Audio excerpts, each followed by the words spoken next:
tout d'abord, j'aimerais remercier Patricia pour son organisation. Elle est toujours dans l'ombre, ce terme.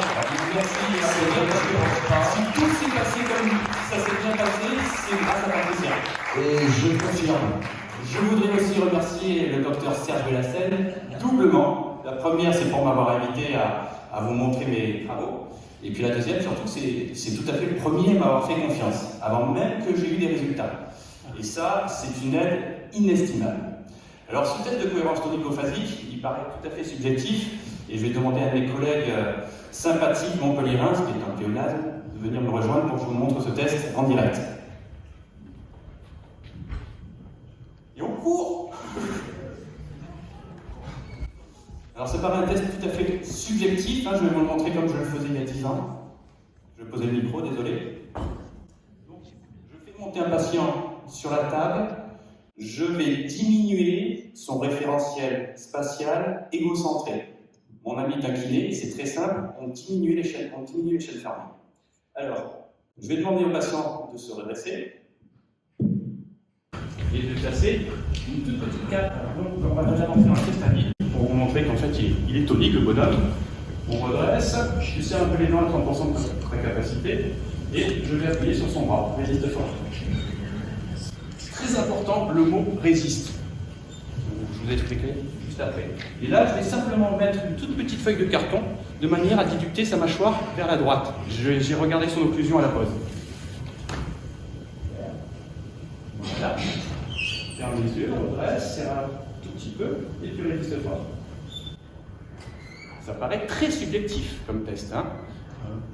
Je vais mettre la petite cale du côté au côté. Alors ce test marche à peu près chez tout le monde, il n'a aucune valeur diagnostique. En fait, il fallait que je puisse avoir des tests positifs pour pouvoir l'étudier. Si je le fais sur une cicatrice, il y a 6% des gens qui sont positifs sur une cicatrice pathologique. Je n'aurais jamais pu étudier ce test aussi facilement. Et là, en mettant des petites cales, on arrive à rendre un test positif. Et on regarde que le système, il n'est absolument pas rapide. Si je refais, c'est fort. Et je remets la petite cale au même endroit. Merci. Je refais le même test. Il n'a pas fermé les yeux, mais c'est parce que lui-même a craqué dans tous les sens. Et donc on vient de voir un test qui paraît tout à fait subjectif. Oui, Elisabeth. Voilà. Merci à toi. Bravo. Ça a marché, tant mieux. Je vous montre un menu posturonomique. Alors désolé, ça va être tout petit. On va faire un rappel tonico-phasique, un état des lieux sur ce que la science peut nous dire sur ce test. Est-ce qu'on est vraiment sur un test de force du deltoïde? C'est une question. Qui fait quoi? C'est une question qui est revenue aussi souvent. On parlera de l'instabilité, de l'observation instrumentale, c'est ce que j'ai produit, l'exemple de recherche et les applications cliniques. On va dire que les 5 premiers thèmes, ils ne m'appartiennent absolument pas. C'est de la littérature. Et on va commencer avec un petit rappel. Le rappel, pour le lambda, le tonique, si on dit que quelqu'un est tonique, on aurait l'impression que c'est quelqu'un qui est un peu rapide, qui est assez vif.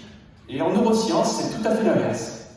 Le récepteur tonique, il a la particularité d'être lent, long et relativement non épuisable. Alors que comparativement, le récepteur phasique va avoir un amortissement dans sa réponse. Ça, c'est pour les récepteurs. Dans nos tests, comme je le pratique, on ne fait que du sensorimoteur, du proprioceptif, et c'est toujours, entre guillemets, un capteur tonique qu'on va aller stimuler. J'aime beaucoup Ruffini. Ruffini, vous le retrouvez un peu de partout. Au niveau de l'articulation, vous le retrouvez au niveau du ligament alvéolo-dentaire, et vous allez le retrouver au niveau du système cutané. Pour moi, c'est un véritable dynanomètre tenségritaire de par sa structure. Un bout de nerf, du collagène entouré autour, ça vous donne les tractions dans les 3 points de l'espace. En ce qui concerne les fibres, vous le savez tous, les fibres toniques, c'est les fibres rouges. Vous allez les retrouver ici plutôt dans la portion interne.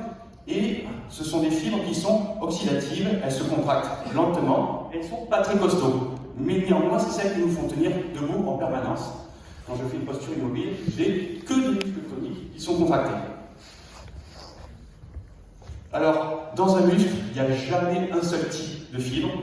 On retrouve toujours les deux. Et dans le muscle qui serait censé nous intéresser le plus, c'est-à-dire le deltoïde ici, on observe 60% de fibres toniques et 40% de fibres phasiques. Donc on est déjà sur un muscle qui est dit tonique, entre guillemets. Je vous montre je cherchais la tensibilité chez le poisson et j'ai trouvé quelque chose d'assez extraordinaire. C'est qu'il y a deux types de nage chez le poisson. Il y a les poissons qui vont nager en bougeant la tête et il y a les poissons qui vont nager sans bouger la tête. Alors ils ont une particularité, ceux qui vont nager sans bouger la tête, ils ont le tonique au centre.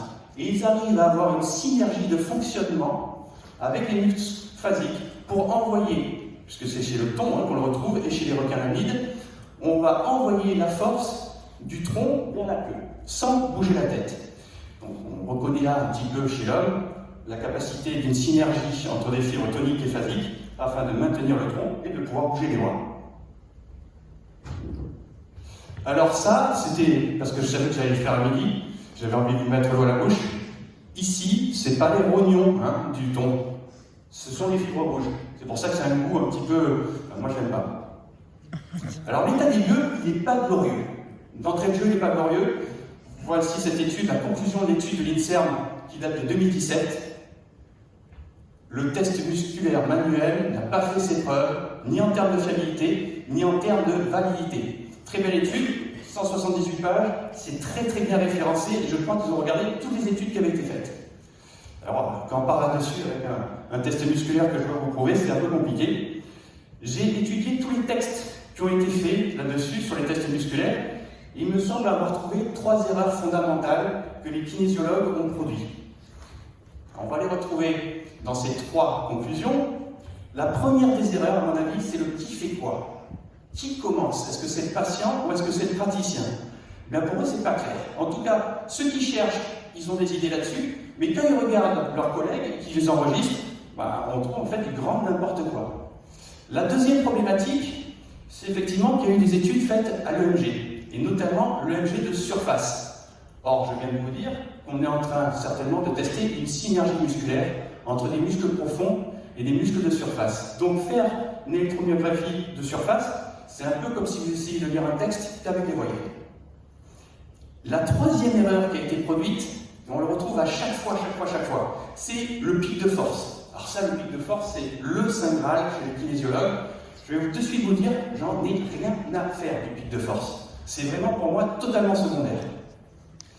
Alors du coup, pourquoi on appelle ça un test de force du deltoïde? Parce que c'est souvent comme ça qu'on va entendre la dénomination du test. Moi, je préfère le drag test, et encore mieux, le test de cohérence tonico-phasique. Alors, ce test de force, si on étudie la force, c'est quoi la force? La force, ça dépend de 2 choses. Les déterminants structuraux et les déterminants neurologiques. Déterminants structuraux, on les connaît tous, hypertrophie des fibres de sarcomère, on aurait pu rajouter l'angle de pénation. Et les déterminants neurologiques, recrutement, on aurait pu rajouter taux de décharge, fréquence de décharge, synchronisation et coordination. Et d'ores et déjà, je vais vous donner un contre-exemple.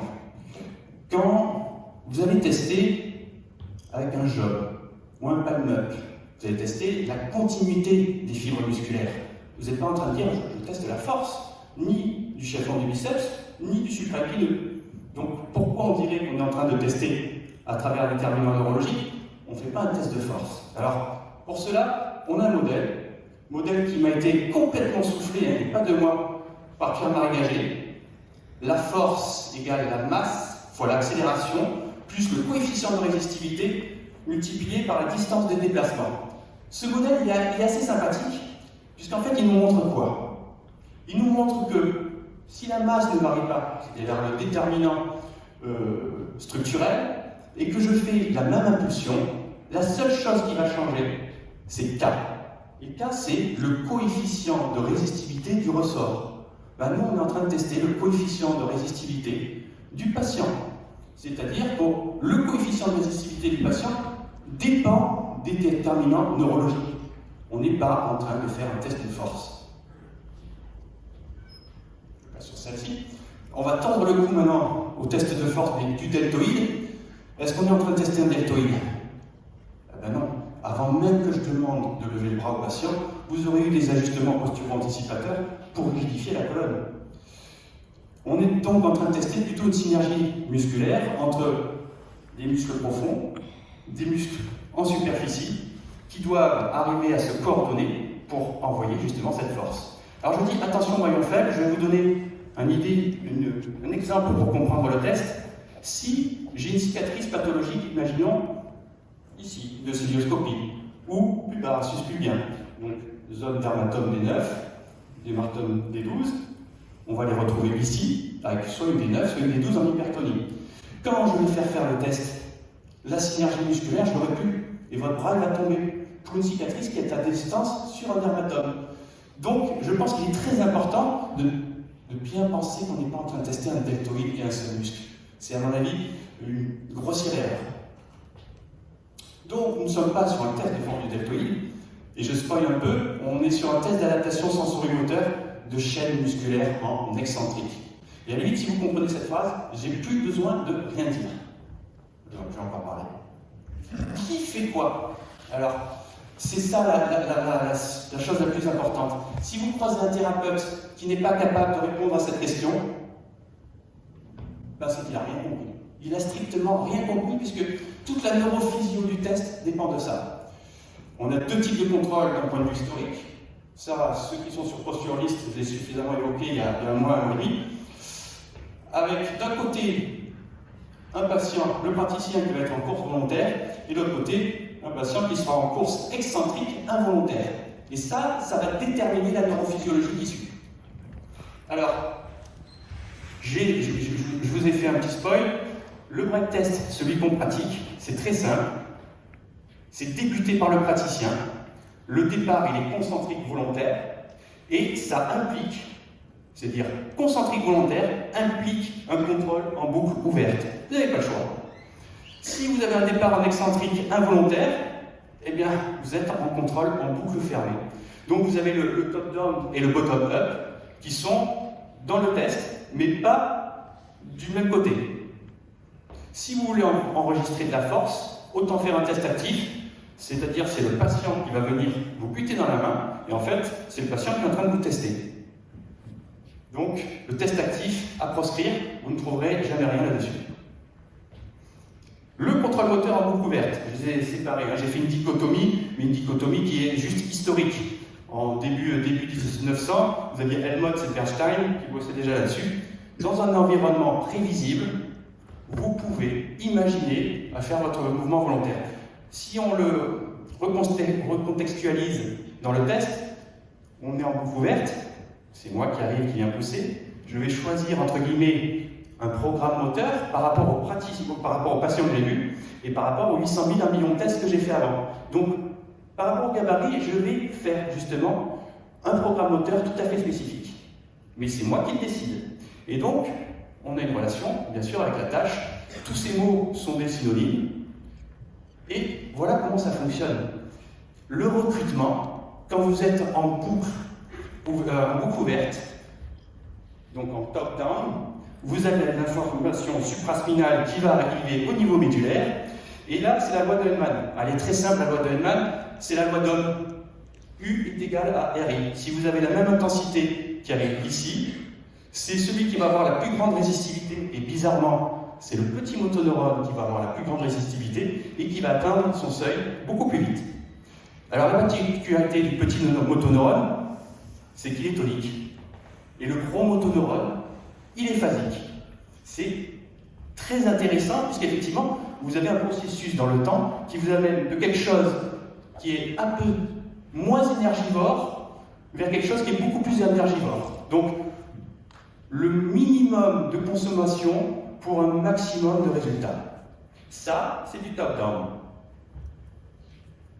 Ça nous déclenche une boîte à vitesse automatique et vous voyez que ici, là, le tonique est toujours beaucoup utilisé et on va utiliser effectivement du phasique beaucoup plus consommateur à la fin.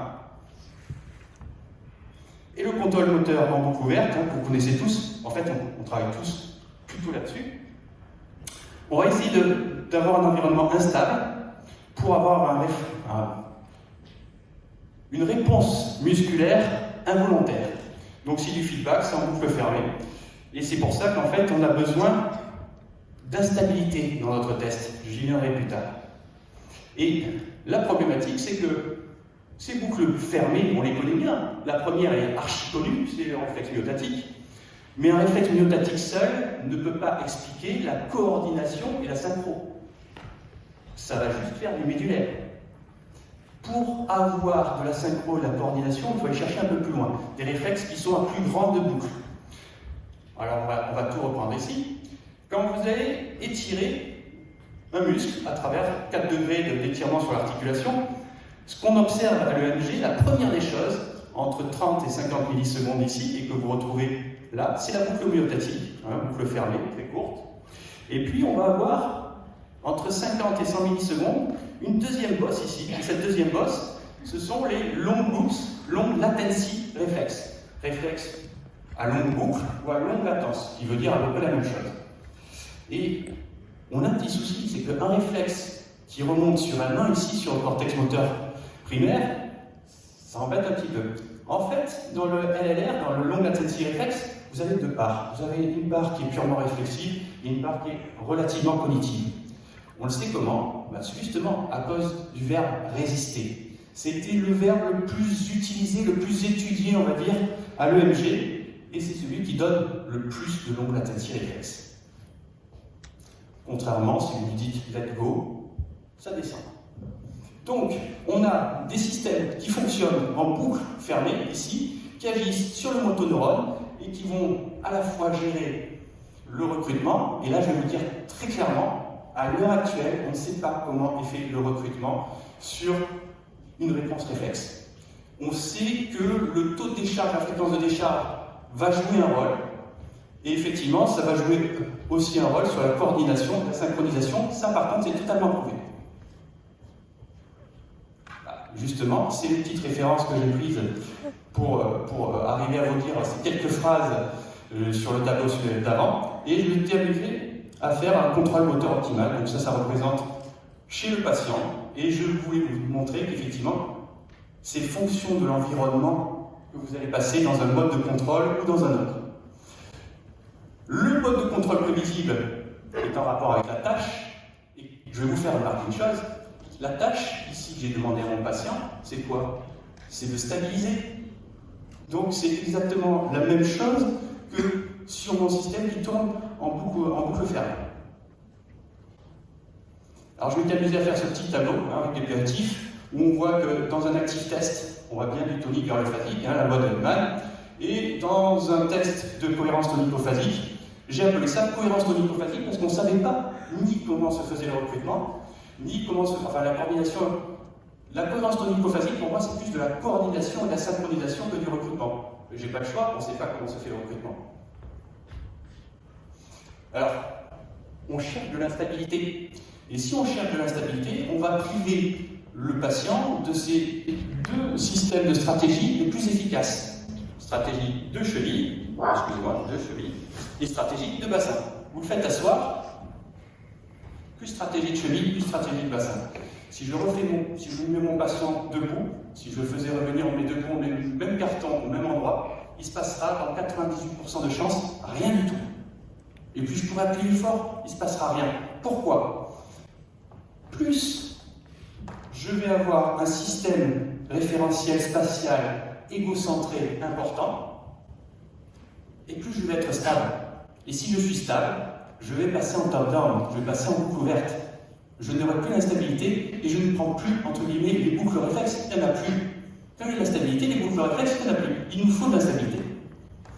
Donc là, j'avais pris cette photo, puisque je voulais aussi montrer que le test musculaire n'appartient pas au kinésio. Ça, c'est un test sur les poliomyélites, fait en 1910. La kinésiologie n'était pas encore inventée. Par contre, on s'en servait déjà. Et regardez la petite fille, ce qu'elle essaye de faire. Elle refait une boucle entre une chaîne fermée, entre guillemets, pour se stabiliser, tout à fait naturel. Et faites attention si vous pratiquez ce test, parce que les patients, ils essayent toujours de retrouver soit comme ceci, soit ils peuvent essayer de contacter le pied de la table, ils vont essayer de retrouver. Ils n'aiment pas l'instabilité, c'est normal. Alors voilà les principales erreurs que je vais montrer avec mon associé. dès que vous avez un point fixe quelque part, il n'y aura plus de longue latency réflexe. Donc, il n'y a rien à attendre. Vous êtes repassé en top-down. Alors, l'observation instrumentale, si vous m'aviez bien suivi, j'ai construit ce dynamomètre. Et si c'est mon programme moteur que j'applique sur le bras du patient, tout ce que j'enregistre, c'est moi. C'est-à-dire que je pourrais l'appuyer sur des cailloux dans la garrigue, ça ferait pareil. Exactement pareil. Alors voilà ce qu'on retrouve. Ça, c'est 5 tests enregistrés au dynamomètre. Donc on a la force en fonction du temps. C'est le résultat de cet appareil. Eh bien, je vais vous demander, il y a 3 tests positifs. Il faut les trouver. Il n'y a pas grand monde qui va essayer. Parce que, effectivement, c'est mon programme moteur, il n'y a quasiment rien du patient là-dedans. Il n'y a rien. Et dites-vous que, justement, c'est l'erreur qu'ont fait les kinésios. Ils se sont enregistrés. Ils ont publié, ils ont blablaté là-dessus. Mais ça n'appartient absolument pas au patient. C'est le gros bug. Alors, qu'est-ce qu'on a fait? Une fois qu'on a compris ça, c'est très simple. Vous rajoutez un accéléromètre sur le bras du patient. Et là, vous allez enregistrer votre patient. Alors, ça va donner quoi? Je vais vous montrer ce que donne un accéléromètre pendant le test. Et là, c'est beaucoup plus simple. Là, vous allez voir, quand on parle de stabilité, là, vous avez la stabilité. Le système est stable, il ne bouge pas. Hop, hop, hop, hop. Et puis, ça redevient stable. Donc, test négatif, test positif, positif, positif. Entre les deux, ben, très simplement, je vais caler une petite cale en déduction sur mon patient. Voilà la solution. Je vais vous montrer comment on fait pour montrer à quel moment ça coupe. Sur un autre test où là, on avait simplement mis un prisme de 2 dioptries devant l'œil non directeur, bien sûr. Hein, là, il l'a fait hier en plus, ça m'a fait mal parce que j'allais te le montrer aujourd'hui et t'es arrivé hier soir en disant ton œil non directeur c'est lequel? J'ai adoré. Alors un test négatif, un test positif justement avec simplement 2 dioptries devant l'œil non directeur et le bras non dominant comme tu m'as fait hier. C'est là où il fait tout pareil. Je ne sais pas si tu avais saisi tout ça. Donc ici, on voit que le patient il réagit très bien. Quand on lâche la force ici, vous voyez, il y a une grosse réaction de ressort. Boum, on voit que le patient il a du tonus, il en a encore à revendre. Et puis c'est le même patient, en plus c'est un professeur de Krav Maga. Et j'ai ralenti le test. Normalement, je vais plutôt lui mettre du 16 newtons, entre guillemets, par dixième. Et là, on est descendu à 8 newtons par dixième. Exactement, pardon. Ici, je suis à 0,86 kg force, donc c'est 8,6. On va arrondir, on va faire le 9,80. Et ici, je suis à 0,83. Donc des choses tout à fait comparables. Et je me fous complètement du pic de force. Puisqu'en fait, le bras est tombé largement avant. J'en ai pas besoin du pic. Un test négatif, alors j'attire votre attention, c'est que ça, c'est une course interne du patient, course externe, course interne, course externe. Et ces phases-là durent généralement un peu plus que 100 millisecondes. Donc on passe toute la zone réflexive, que je vous ai montré sur les boucles fermées, à longue latence, et on passe un petit peu dans le volontaire à chaque fois. Donc c'est pour ça que dans une réponse motrice, il y a toujours un peu de volontaire et toujours un peu d'involontaire. À nous, à savoir passer le curseur pour mettre l'instabilité du côté du patient et avoir le maximum de réponses. Le test positif, alors on va repérer sur l'accéléromètre le premier pic qui commence à descendre et on va le reporter sur l'abscisse au niveau de notre courbe de la force. Et c'est comme ça qu'on peut arriver à déterminer un point break, comme je dis, même si le terme est peut-être un peu désuet. Et on va se poser la question de la reproductibilité. Alors ça, c'est une étude qui a été faite par les Allemands. C'est la fameuse étude où en fait, en plein milieu, on retrouve ma méthodologie. Et on voit que la reproductibilité intrapersonnelle, elle est plutôt très très bonne. Par contre, est-ce qu'elle va convenir? J'en suis pas certain. Ça c'est, ici vous avez des personnes, j'ai des gros doigts moi aussi. Ici vous avez des personnes tout à fait débutantes, des personnes intermédiaires et des personnes qui ont quasiment 15 à 20 ans d'expérience. Donc effectivement la productivité est meilleure en fonction de l'entraînement. des shapes de courbes qui ne sont pas compatibles. C'est-à-dire que cette patiente ici, quand elle fait ça, il n'y a plus d'instabilité. Le système, elle est arrivée en plateau, le patient, il n'y a aucun souci. Alors, mes amis allemands, au début, j'ai vraiment beaucoup râlé. C'était février 2020, il était 2h du matin, j'étais en train de regarder cette étude, qui pour moi était géniale, reproductibilité des courbes, j'ai adoré. Et puis en plein milieu de l'étude, je vois ça. Nous avons trouvé comment faire pour arriver à prouver le test de manière instrumentale. Et bizarrement, ils ont fait les mêmes choses que j'ai fait. Alors c'est pas bizarre, hein, parce que j'ai quand même rendu public mon mémoire le 11 avril, et eux, le 12 avril, ils envoyaient entre guillemets leur lettre, ils avaient pris connaissance avant. Bon, j'ai bossé avec peut-être 300-400 personnes à qui j'ai demandé pour pouvoir coupler les logiciels de l'accéléromètre. J'ai mis 5 ans en fait, 5 ans pour arriver à coupler ceci et ceci sur la même timeline. Voilà, ça a été un enfer. Ça a été un enfer pour arriver à couper les deux sur la même timeline. C'est ce qui a été le plus difficile. Et ils utilisent une courbe de force, c'est-à-dire en 1,2 secondes. Ma moyenne, c'est ça, 1,2 secondes. Là où, après, dans leur étude, ils utilisent des choses beaucoup plus lentes. J'attire votre attention, les kinésios utilisent toujours des tests cognitifs. C'est l'énorme différence avec ce que je fais. Je ne fais que des tests proprioceptifs. Eux, c'est que du cognitif. Ici, par exemple, c'est l'odeur. Mais généralement, ils aiment bien faire du papa, du maman ou des molécules exotiques. Donc, ils sont assez frottés, effectivement, sur la capacité à pouvoir prouver ce qu'ils faisaient. Un exemple de recherche expérimentale que j'ai montré au congrès de la Répo, c'était septembre. Hein, Corinne ? Oui. Septembre. Et j'avais remarqué avec ce test que depuis le Covid, avec le masque, les patients pouvaient avoir un léger décentrage des lunettes. Et simplement, le patient avec le masque et les lunettes posées sur le masque, j'avais des tests positifs, puisqu'il y avait de légers effets prismatiques qui n'avaient pas du tout été prévus, entre guillemets, à la base. Du coup, je me suis dit, autant aller voir directement maintenant sur une ésophore, oui, en l'occurrence, ça va être une ésophore, ce qui se passe sur ce type de patiente. Alors, on a fait un Maddox, 40 cm, on détermine son euphorie avec 12 dioptries à droite et 10 à gauche, si je me souviens bien, sur le 40 cm. C'est équivalent. Alors, une ésophore, je dis pour ceux qui sont pas orthoptistes, c'est une patiente qui, quand vous lui pétez le réflexe optomoteur de fusion, ça rentre. Voilà, alors on va dire qu'elle a les muscles droits internes qui sont un peu trop tendus. Et donc, quand je mesure ici, tous les orthoptistes savaient qu'elle était ésophore. Pourquoi? Parce que je suis en train de la tester en mettant la base en externe. Voilà, c'est aussi simple que ça. Qu'est-ce que je me suis dit? Je suis un peu type de sadique, mais en fait, surtout, je voulais voir quelles étaient les capacités d'adaptation de la patiente quand on allait mettre le prisme en sens inverse. C'est ça qui est rigolo, sinon c'est pas marrant ça. Donc, on met un prisme, ici vous le verrez en tout petit. Voilà, la base, maintenant, cette fois-ci, se retrouve en interne. Je vous rappelle, les deux yeux sont convergents. Si je mets une base comme ceci en interne, ça va forcer son œil à sortir. C'est son muscle droit interne qui est plus tendu, et avec le prisme, je la force à ouvrir ce muscle qui est tendu. Voilà ce qui se passe. 0 dioptrie, donc il n'y a rien du tout.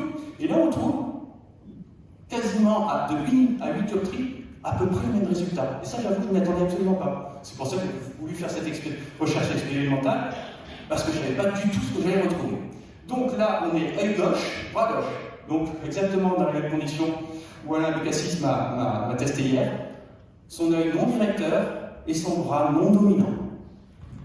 Alors, je les ai tous faits. J'ai fait de loin, de près, bras droit, bras gauche, les droits. Je vous montre que deux, trois choses rigolotes. J'ai demandé, on est toujours dans les mêmes conditions, mais j'ai déplacé l'acier. Je l'ai légèrement mis sur sa gauche, ce qui fait qu'on a un prisme qui l'a fait bosser sur la gauche, et je lui demande en plus d'ouvrir sur le côté gauche sur un muscle qui a du mal à faire ça. Et je voulais voir si on avait plus de positivité dans le test. Et la réponse est effectivement. Là, on coupe à 2 kg, à 3 kg on coupe sur des petits prismes de 1 et 2 dioptries. Enfin, la Becassis me dira c'est déjà trop, je pense. Et on revient à 0 dioptrie et il se passe plus rien. Voilà, il n'y a aucune habilité dans le test, j'enlève le stimuli, le système revient à son état initial, il n'y a aucun souci.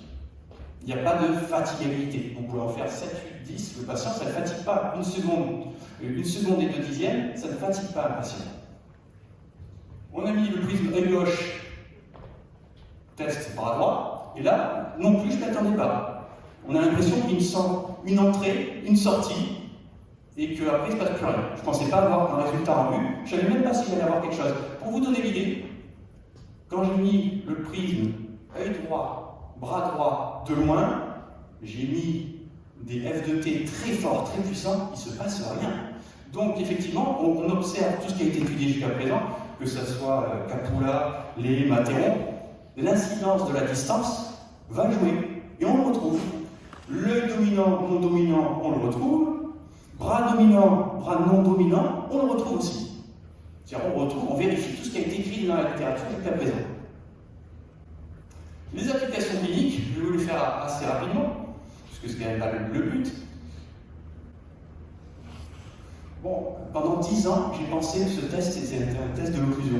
Vous imaginez, pendant 10 ans, pour moi c'était un test d'occlusion, c'est-à-dire noyau du 5, membrane longitudinale postérieure, je passe par le spinal accessoire et j'atteignais le trapèze. C'est comme le trapèze. Ouais, mais avec un trapèze, vous ne faites pas tenir la biomécanique du système. Donc effectivement, j'étais faux. J'étais faux et je suis resté longtemps dans du faux. L'oculomotricité, bon, je viens de vous montrer un petit peu ce qu'on pouvait faire avec. Les dermatomes, je vous en ai parlé. Et pour coller, entre guillemets, à la matinée, je vais vous parler un tout petit peu plus de la tige frontale. Parce que la langue, on a une fonction effectivement de déglutition, mais bizarrement, je lui trouve d'autres fonctions. Je ne suis pas encore arrivé totalement à définir. Ça vient en fait d'un petit propos. Le test, c'est Claude Ferré qui l'a donné il y a plus de 20 ans. Et puis, c'était 2015, je crois, Claude, tu me dis au téléphone, t'as essayé la langue?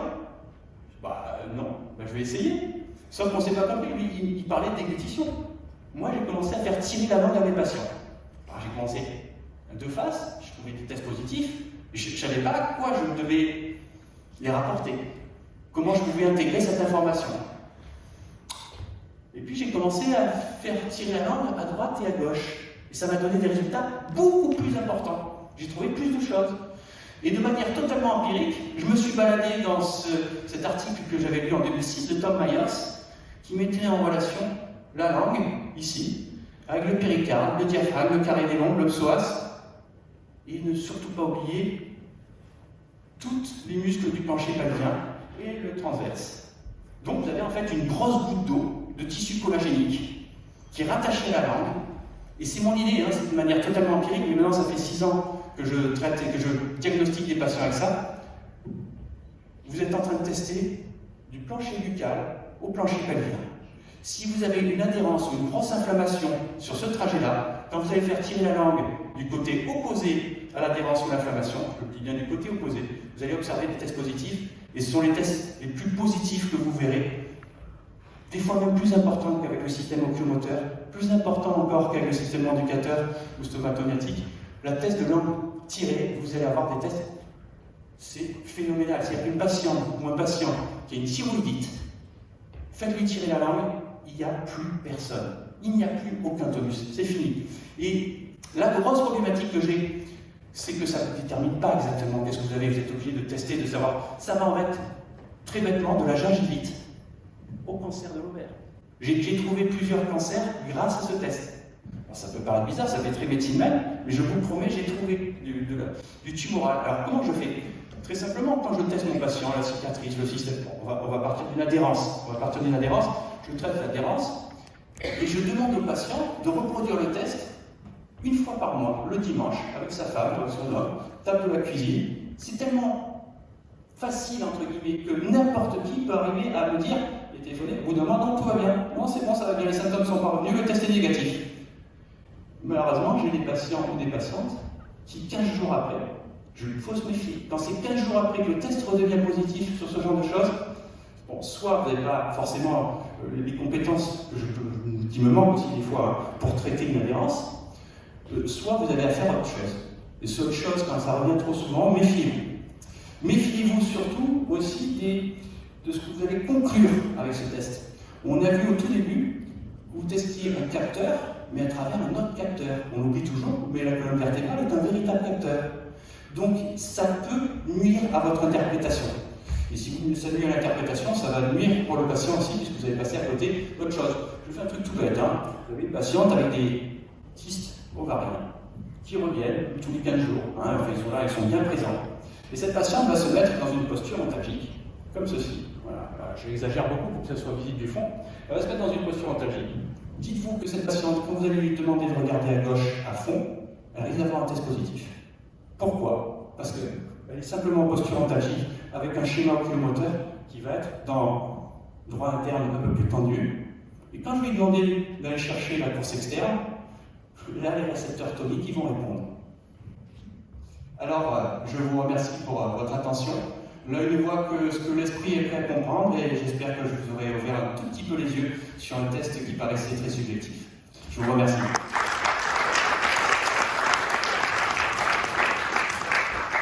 Un grand merci à toi. Alors, des questions? Bernard, on va voir un peu par rapport aux questions.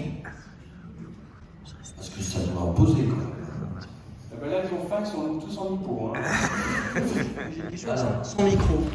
Simplement, ce test-là, il est super. Je connais, maintenant j'ai au moins l'explication. Personne n'avait des expressions pour enfin, c'est mon paradigme, hein. Ne prenez pas ça pour vérité. Hein. Aussi bien des grosses bêtises dedans. Bah, si Que j'ai pas encore vu. On donnera encore plus de bêtises que tout à l'heure, je parlerai. Beaucoup plus vite d'ailleurs. Mais simplement, ce que je voulais savoir, c'est qu'en termes de fatigabilité, ce qui est intéressant, c'est que les personnes qui prennent le posturaux sont souvent des gens assez fatigués, avec le tonus qui baisse. Et ce qui serait pas intéressant pour faire les tests par exemple 3 fois. Pour savoir la fatigabilité, ça donnerait un élément supplémentaire simplement à la valeur absolue simplement du test. Parce qu'on a remarqué qu'effectivement, en termes de PPC ou en termes de test de, de force ou ce test-là, des fois le premier marche à peu près bien, puis ensuite il y a une fatigabilité extrême. Donc le fait de faire 3 fois le test permettrait effectivement d'avoir cette notion de fatigabilité. Regarde, j'ai fait 3 fois le test, j'ai même fait 10 fois. Est-ce que j'ai une notion de fatigabilité? Puisque même à la fin, là, je me suis planté. Il faut savoir que j'avais bronchite. Je venais de me faire opérer du bras et que la principale fatigabilité qu'il y avait, c'était le praticien. Bon, bah c'est génial, c'est bon. Parce que sinon, il y a vraiment aucune fatigabilité. En 1 seconde de dixième, il y a des grandes lois de physiologie. Oui. C'est bon, l'explication. Et donc, il y a des grandes équations, entre guillemets, qui sont montées entre le temps de contraction et le temps où il faut que tu fasses arrêter derrière pour avoir une. On n'est absolument pas concerné par cette loi-là. Alors, l'important là-dedans, parce qu'on a déjà une heure de retard, c'est pour ça que je coupe un peu. L'important dans ce cadre, c'est quoi? C'est d'arriver à diagnostiquer des lâchages de tonus et d'où ils viennent. Parce que dans le cadre de la posture, pour traiter, l'idée c'est de rétablir le tonus postural, puisque c'est lié complètement à la force. Si vous n'avez pas de tonus, il y a moins de force. C'est obligatoire. Et donc, voilà, moi j'essaie de développer le test en bas. Toi, tu vas essayer, c'est ce qu'on avait dit avant, d'essayer de développer 2 tests qui pourraient, à eux deux, parce que là c'est de la validation, c'est-à-dire que c'est du quantitatif, du reproductif. Moi j'ai une question, en fait je suis un peu comme M. Jourdan, parce que ça fait longtemps que je fais ces tests, ça fait au moins 25 ans. Donc d'une part j'avais vu Harold Gelb aux États-Unis faire ces tests, mais je ne sais pas si vous connaissez Harold Gelb, c'est un grand géant, avec une mamie, donc c'est un dentiste, hein, donc il était là, il appuyait sur le bras, et cette pauvre femme, apparemment elle tenait, bon, et moi ça m'avait un peu choqué, je me suis dit ce mec c'est taré. Et en fait, quelques années après, alors justement, moi je fais l'électromyographie de surface et je me suis rendu compte que ces tests que je fais avec le bras, et là c'est la question après, et je fais ça avec l'électromyographie, et moi j'ai toujours trouvé que lorsqu'il y avait une contraction asynchrone des masséters, du côté où le premier masséter se contracte, le patient est fort, et de l'autre côté, il est faible. Bon, donc, donc c'est pour ça que je voulais te poser la question. L'électromyographie, tu l'as mis du côté du capteur. Non, tu l'as pas mis du côté de la vertébrale, du récepteur. Je mets sur les 2 masséters. C'est ça, d'accord. Hein. Voilà, mais j'ai pu. Alors, quand j'ai vu ça, je me suis dit ce test est intéressant, et en effet, depuis je fais ça, et je dirais que je peux régler mes gouttières, mes dents, enfin, mes prothèses, parce que, en fait, avec 5 microns, 6 microns sur du papier qui fait à peu près 6 microns, on peut trouver des papiers qui font 6 microns, même 5 microns, eh bien la force change chez mon patient. Alors, ma question était là, c'est que toi tu fais ça avec le bras, moi je fais aussi, j'ai eu fait ça avec le bras, mais si je veux avoir une plus grande précision, je le fais avec ce test du pinch meter. Donc voilà. Et donc là, avec ça, moi j'ai. Alors, est-ce que c'est pareil? Alors, je ne teste pas moi comme ceci. On va dire que neurophysiologiquement, ça me gêne un petit peu. Ça me gêne parce que tout à l'heure, Monsieur Malafosse nous a montré l'homonculus, et sur l'homonculus, si tu regardes la taille de la main, tu te dis que tu n'es absolument pas sur une structure qui est sous-corticalisée, tu es en plein dans le cortex. Tu es cortex. Donc pour moi, celle-là, j'y fais pas trop confiance. Quand je regarde aussi en termes de tonique et de phasique, on est quand même très phasique. De toute façon, dès qu'on est corticalisé, on va être beaucoup plus phasique. Je ne l'ai jamais pratiqué, donc je ne peux pas te dire. Par contre, ce que je sais, c'est que par rapport aux extenseurs du poignet, généralement, on retrouve l'inverse par rapport à la latéralité. Voilà. Par contre, par rapport à ça, je ne peux pas te dire. J'ai bossé 10 ans en centre dentaire, et ce test-là, effectivement, il m'a permis de mettre au point des gouttières, des protège-dents chez les sportifs de haut niveau. Voilà, c'est génial, c'est absolument génial. Ce test, ce qui nous manquait, c'est d'avoir une objectivation instrumentale, parce que jusque-là, on était pipeaux. Alors, moi, j'utilise un transducteur, c'est pareil que ton truc, là. Donc, j'ai acheté aux États-Unis il y a longtemps, donc c'est la même chose. Hein, j'appuie, je vois. Un dynanomètre? Oui, un dynanomètre, voilà. Et là, moi, on est en train de faire une étude avec l'INSERM sur un multiméteur, donc sur un testeur de la force. Oui.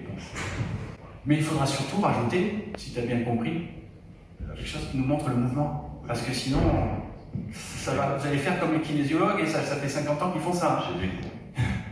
Ça va bosser la Toulouse, je sais pas pourquoi. Je ne sais pas pourquoi, mais ces rencontres, honnêtement, ça fait partie des choses. De toute façon, là-dedans, pourquoi le tonus sud, quoi? Quelles sont les voies neurologiques qui fait que le tonus sud voilà. Est-ce que tu as des... Attends, tu vas me poser une question qui est ton boulot là. C'est ton job ça. C'est celle-là, je la vois y arriver. Il va me poser une question qui se pose tout le temps, mais moi je suis pas neurologue. Non, mais merci Pierre pour ta question, je l'apprécie beaucoup, on en parlera à table. C'est ça la question, c'est ça. Non, mais la question est importante. Vas-y, est-ce qu'on pourrait avoir une réponse Pas de tonus sud. Ok, on a une espèce de démonstration que le tonus sud. Mais pourquoi neurophysiologiquement? Alors, pour moi, il y a plusieurs possibilités. On a mis le système en instabilité, on est en train de pousser sur le bras d'un patient. Peut-être qu'à un moment donné, effectivement, on va avoir un réflexe qui dit non, on va peut-être pas se vautrer, on va peut-être laisser tomber le bras pour pas embarquer la colonne. Comme c'est enregistré, je vais pouvoir dire des choses un peu plus. C'est que Serge, très simplement, j'ai la réponse à ta question. C'est que les Allemands, ils ne savent pas encore ça. C'est qu'on a résolu. Il suffit de faire. Avec ma méthodologie, je peux avoir 8 instruments sur la même tagline. J'ai utilisé en fait un logiciel qui a été fait par le laboratoire de biomécanique du Colorado et qui n'a jamais été fini. J'ai fait faire un concours sur Internet, j'ai fini. Et maintenant, mon patient, il s'assoit sur une plateforme de stabilométrie. Et du coup, je coupe. Le moment, je sais si le bras tombe avant le passage du centre de gravité, du centre de pression qui va bouger. Est-ce que c'est le bras qui tombe ou est-ce que c'est le dos qui lâche? Donc là, c'est vrai, effectivement, je ne voulais pas en parler. Les Allemands ne l'ont pas encore piqué, mais au moins vous avez l'enregistrement complet de toute la scène. Et si vous voulez aller plus loin, vous rajoutez un accéléromètre sur le bras du praticien et vous pouvez même rajouter une plateforme de stabilométrie sous les pieds du praticien. Et là, vous avez toutes les données de ce qui se passe pendant le test. Allez, on va manger. Vous ne testez pas une force, vous testez une synergie. C'est tout ce qu'il faut retenir. Pas de force, pas de synergie. Philippe, tu as un truc à dire sur un truc comme ça? Ok.